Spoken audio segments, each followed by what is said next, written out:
বলতেই কষ্ট। বিদেশ মানে কি, বিদেশ সবাই বাপ মা সাইডা আসে, এলাকার প্রিয়জন সাইডা আসে কি লেগে এই কষ্ট করার লেগে, ঠিক আছে। অনেক প্রবাসীরা আছে এই সৌদি গুলোকে মারামারি লেগে জায়গা ভাই। হ্যাঁ, এটা সমস্যা। আচ্ছা দোস্ত, এই যে সৌদিরা যে কাজ কাম করলে টাকা পয়সা দেয় না, এটা তোর সত্যিটা কি কদি? সৌদিরা কাজ করে টাকা পয়সা দেয় না, আসলে কি কমু, বিষ্ণুবিদে বলছে যে কোনো লোক দিয়ে যদি কাজ করায় গাম শুকানো আগে টেরা দিতে হইব। মানে সৌদিরা এই দেশে জন্মগ্রহণ কইরা হ্যাঁ এই মানে ইসলামের যে কথা বলা আছে এটা যদি না মানে হ্যাঁ কি মায়েরা বুঝান দিব না, বুঝান আল্লাহ যদি বুঝদান করে তো হ্যাঁ বুঝবো না, তুই মায়েরা টেরা দিতে যদি জিন দিতে পারতাম না, একটা টুকা দিব উড়ে দেন হাত তুইব। তো সৌদি এই যে কাম করে টেরা দেয় না, এটা কিন্তু দুঃখজনক বিষয়।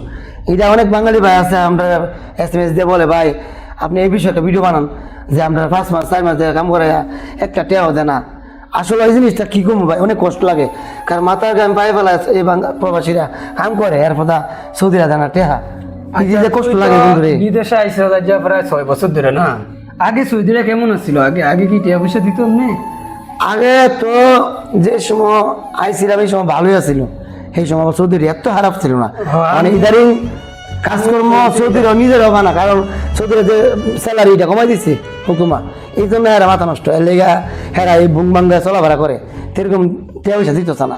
আর মানুষের হাড়া এসেরা কে দিচ্ছে না, ও টেয়া উঠে রাত্রি মারে চর মারে, তো বাঙালিতে ডরা বেশি, কারণ সৌদি চর মারে তো আবার বাঙালি যদি মারে তো আবার মামুয়ে যাবো, আর দেশে মামুয়ে জীবনে যাইতো না। এই জন্য বাঙালি অসহায় আল্লাহ দিকে বিচার দিয়ে পরে জাগা কি করবো না, 3-4 মাসের টেকা এলা। তো এরা এই দেশে যেই দেশে কোরআন নাজিল হয়েছে, এই দেশে কোরআন নাজিল হওয়ার পরে যদি বিশ্বনবী জন্মগ্রহণ করছে এই মক্কা শহরে, এরপরে যদি এরা যদি আইন ইসলাম অনুযায়ী না চলে, আল্লাহ হেদায়েত দেওয়ার মালিক, তাহলে মানে আমরা কি করবো বন্ধু? আমরা হয়তো কষ্ট লাগে, ভিডিওটি দেখলে অনেক কষ্ট লাগে, কি করবো? এই যে অবস্থা করে আল্লাহ তো এদিনে তো একদিন না একদিন তো দেখবো না। আল্লাহ অবশ্যই হেদায়েত দান করবো। আর এই আখেরাতে যে প্রবাসী ভাইরা কাজ করার পরে টাকা পাইছে না, ওয়াল্লাহ একটা টাকা মারি দিত না।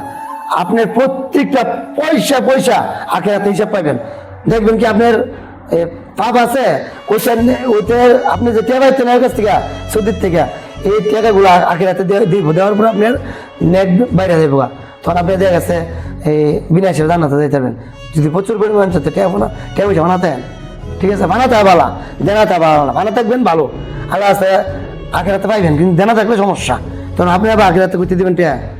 আপনি তো আপনি যতটুকু নেক কামাইছেন, এই নেকটা যদি এই পানাদার হিসাবে যে বেড়া ভাই তো আপনি তো এই টেয়াটা বদলি দিয়ে আপনি নেক দিয়ে দেন, কারণ আখেরাতে তো টেয়া হিসাব নাই, হ্যাঁ নেক তো যেহেতু টেয়া বানা কি করবা, তোমার তো নেক দিলাই তো নেক দিলে তোমার নেক দেবা কমবে, তো এটা শাস্তি আরো বেশি বুক করতে হইব। তো এই জন্য ফানা ভালো না, মানে আপনি ফানা থাকবেন কিন্তু আপনি কি হচ্ছে ফানা না থাকে, এইভাবে চলাফেরা করবেন, সৎভাবে চলাফেরা করবেন, আর নামাজ পড়বেন বেশি বেশি, আর কোনো সময় নামাজ মিস দিবেন না, পারলে তাই যত মাঝে পড়েন, আল্লাহ দোয়া করবেন, শুকরিয়া আদায় করবেন, ব্যাস আল্লাহ রিজিকের মালিক, আল্লাহ রিজিকের সব পৃথিবীর সকল প্রাণীকে আল্লাহ রিজিক দেয়, মানুষের কোনো সময় রিজিকের ব্যবস্থা করতে পারে না, আল্লাহ রিজিক দেয়, আমরা সবাই খাই, ওনার নিয়ামত আমরা গ্রহণ করি, ঠিক আছে। বিদেশ বলতেই কষ্ট। বিদেশ মানে কি, বিদেশ সবাই বাপ মা সাইডা আসে, এলাকার প্রিয়জন সাইডা আসে কি লেগে এই কষ্ট করার লেগে, ঠিক আছে। অনেক প্রবাসীরা আছে এই সৌদি গুলোকে মারামারি লেগে জায়গা ভাই। হ্যাঁ, এটা সমস্যা। একটা জিনিস সৌদিরা যাই তো ঘাটতারা তাদের লগে মিলিয়ে চলতে সৌদি যে ভাব যাইতে আসেন, আমি তাহলে মিলিয়ে চলছি, হ্যাঁ এমন কোনো লেবার ভাব দিয়েছে চল দিছে না, কিন্তু আমি এমন যুক্তিতে চলছি এর লগে, হ্যাঁ আমার কোনো সময় মারতে পারছে না, কারণ আমি খালি পয়েনে চলছি। হ্যাঁ, তো গাঁড়া বিকল চলতো না, বাঙালি মানে আমরা নেতা থাকতে হইব, গাঁড়া বিকলে হয়তো জেল হইব, নাহলে বাংলাদেশ ভাড়া দিব, 5 লাখ টাকা মারি দিব, কিছু করার নাই। হ্যাঁ, তাদের লগে যত মিল মিশকে চলন যায় এতই ভালো, যত ফার্ম দিয়ে চলতে পারবি, সৌদি যত ফার্ম দিবি এতই বেলা, ঠিক আছে, গাঁড়া বিকল মরবি।